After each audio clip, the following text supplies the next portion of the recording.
ఇక్కడ కూటమి ప్రభుత్వం ఇది. తెలుగుదేశం పార్టీతో పాటు జనసేన, భారతీయ జనతా పార్టీ కలిసి మేము ఎన్నికల్లో పోటీ చేశాం.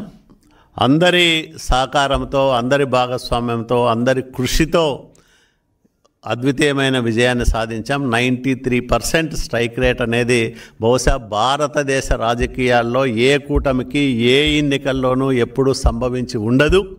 అలాంటి ఒక అద్వితీయమైన విజయాన్ని సాధించిన సందర్భంలో తీసుకునే ప్రతి నిర్ణయము చాలా జాగ్రత్తగా తీసుకోవాల్సిన అవసరం ఉంటుంది.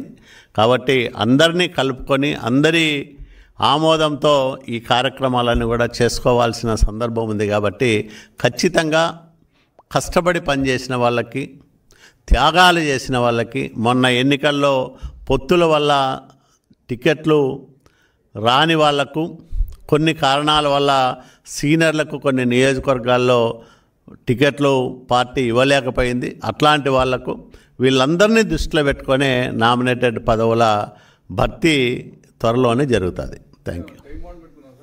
టైం బౌండ్ అనేం లేదు, త్వరలోనే ఫస్ట్ లిస్ట్ వస్తుంది. అంటే ఈ నామినేటెడ్ పదవుల భర్తీకి సంబంధించి ఇప్పుడు మా ఆఫీస్కి వచ్చి అందరు కూడా వినతులు ఇస్తున్నారు వాళ్ళు. దాంతోపాటు పార్టీ ఎప్పటి నుంచో బ్యాక్ ఆఫీస్ మాకు ఉందండి. ఆ బ్యాక్ ఆఫీస్లో గడిచిన 5 సంవత్సరాలుగా ఎవరైతే ఈ కార్యక్రమంలో పాల్గొన్నారు, అలాగే వాళ్ళకి మాకు క్లస్టర్ యూనిట్ బూత్ లెవెల్లో బాడీస్ ఉన్నాయి, వాళ్ళు ఏ విధంగా పార్టీ కార్యక్రమంలో మమేకమయ్యారని ఈ విధంగా మాకు ఒక 5-6 పద్ధతుల్లో ఆ సమాచారం మా దగ్గర ఉందండి.